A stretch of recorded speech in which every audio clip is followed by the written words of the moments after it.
Hello and thank you for joining us for Northwest Newsweek. I'm Riley McManus.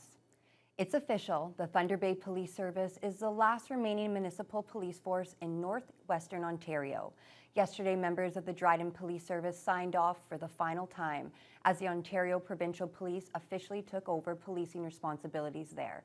It was a day of emotion, reflection, and tributes. Adam Riley has the story. Go ahead. The Dryden Police Service has proudly served the community since 1910, and we would like to thank the citizens for their support. For the final time, this is the Dryden Police Service signing off. And with that, shortly after 6 o'clock Thursday morning, 112 years of municipal policing came to an end as the Dryden Police Service finished its watch over the residents of Dryden, and the Ontario Provincial Police took its first. The atmosphere was somber as memories were shared and captured by some of the officers who either just completed their last shift or came in to say goodbye and help decommission both the equipment and the headquarters. DPS Chief Ed Schwastik says while the service may be ending, that equipment will go on to assist partners within the region. The decision to have the Ontario Provincial Police take over due to increasing costs and crime rates was a contentious one, with some members of council fighting to the bitter end to save the local service. Deputy Mayor Michelle Price says the decision was not made lightly. I was actually reading over what I had said when the decision was made, and I was in tears when I made that decision. But I know it's the best decision for our community. There was no other decision to be made. Later that morning, a ceremonial coin exchange was made between OPP Chief Superintendent Brian McKillop and Schwastik. Several of DPS's officers will be joining the OPP in Dryden following some training in Orillia, while others are retiring or shifting to Treaty 3, Lac Seul, or Nishnawbe Police Services. McKillop says for all involved, Thursday was a big change. What we have to acknowledge is a departure from a storied history, from an agency comprised of people and generations of officers that have really poured their heart and soul into this community, and that's not lost on us as part of the OPP. Just prior to a special ceremony for officers and their families, sirens and cheers erupted as fellow first responders from the area drove past to salute the contributions of the DPS, and students from Open Roads Elementary School held up signs in support and formed a sort of honor guard for the officers and staff on their last march as a team. Schwastik says while he had only joined the DPS 3 months prior to disbandment, he still empathized with the officers that day and in that moment. I can see through their eyes just the impact it has on their lives, on their professional lives, and also their personal lives. And it was definitely an emotional moment, and it was well done. 10-4, the Dryden Police Service is now 10-7. Adam Riley, TBT News. 2 residents of Quaibel have been arrested and charged following a joint investigation by the OPP with assistance from the RCMP and law enforcement agencies in Edmonton, Toronto, where threats were made online. A warrant was executed at a residence north of Vermilion Bay on February 19th. Officers arrested and charged a 41-year-old man and a 28-year-old woman. Both are facing a long list of weapons-related charges, while the 41-year-old has also been charged with uttering threats. The investigation is continuing with several other branches of law enforcement, including the Justice Officials Protection and Investigation Section and the OPP's Hate Crime and Extremist Unit. A 4-month-long investigation by Kenora Area OPP and the Treaty 3 Police Service culminated on February 17th with the execution of multiple search warrants dubbed Project Fenshaw. The purpose of the operation was to disrupt the drug trafficking network in the city of Kenora and its surrounding areas. $110,000 worth of cocaine, morphine pills, 2 motor vehicles, cell phones, cash, and trafficking paraphernalia were among the items seized. Along with the arrest of 3 Kenora residents, the raid started when officers conducted a traffic stop on a person of interest leaving a Kendall Inlet Road, where they arrested and charged a 63-year-old man who has since been held in custody. Officers then executed their first warrant at that residence where a 55-year-old man was arrested, charged, and released on conditions.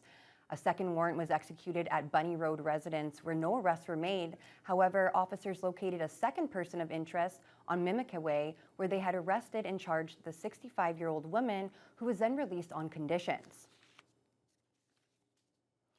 Meanwhile, OPP and Dryden have announced the arrest of a Kenora man for an assault which occurred in the city on January 15th. The accused fled following that incident and an arrest warrant was issued. On February 24th, officers with the Crime Unit, Emergency Response, and K-9 units, alongside Treaty 3 police, executed a warrant at a residence in the city. The 35-year-old was arrested and charged with assault with a weapon and break and enter, uttering threats and failure to comply, and is being held in custody. Wednesday at Queen's Park, a question regarding public health measures in the north was asked twice from NDP Indigenous and Treaty Relations critic Sol Mamakawa to the Minister of Health, Christine Elliott, in regards to Ontario's recent changes in restrictions. A similar call was recently made from Anishinaabe Nations in regards to First Nation pandemic protocols being respected as restrictions ease in Ontario. Mamakawa shared that concern on Wednesday as he says, "We are in a critical time in this fight against the pandemic, with over 600 active cases of COVID-19 in 25 First Nations, and that the public restrictions easing is missing what's actually happening in the north." Mamakawa had this to ask. Its approach to easing public health measures reflects the needs of the north. Yes or no? We are aware that there are higher levels to some degree in Northern Ontario, which would of course include many First Nations communities, but we're also working to provide additional tests to everyone in Ontario so that we can determine community transmission, that people can keep themselves safe by using these rapid tests. They are available at 2,385 community grocery stores as well as pharmacies, as well as in 22 community centres for vulnerable populations, some of which would include First Nations communities. The Northwestern Health Unit is reporting more COVID-19 deaths in its region, bringing the number of people who have succumbed to the virus to 20. The region's medical officer of health is also warning that while case counts and hospitalizations in the rest of the province for COVID-19 are declining, the statistics for that catchment area are much different. I cannot stress enough that we are not in the same situation. Dr. Kit Young-Hoon says despite the rest of the province dropping precautions next week, the Northwest needs to keep enhanced measures in place, including limited gatherings to 10 people indoors and 25 outdoors, and having public spaces be limited to 50% capacity, which will help protect both residents and their loved ones, especially vulnerable seniors and immunocompromised individuals. The reasoning behind this comes as there is an increased circulation of the illness in the region, and she believes there are a number of variables which played a role in that. Omicron wave did start later than the rest of Ontario. So for particularly in the southern parts of Ontario, their Omicron wave started early December, while ours started later in December. And so therefore our Omicron wave is going to occur later overall. So that's one reason. Another reason is that we did not peak as high. So the peak for Ontario went much higher than our overall incidence, the peak of our incidence rate. It was lower, and so therefore we have a flatter curve, which means it'll last longer.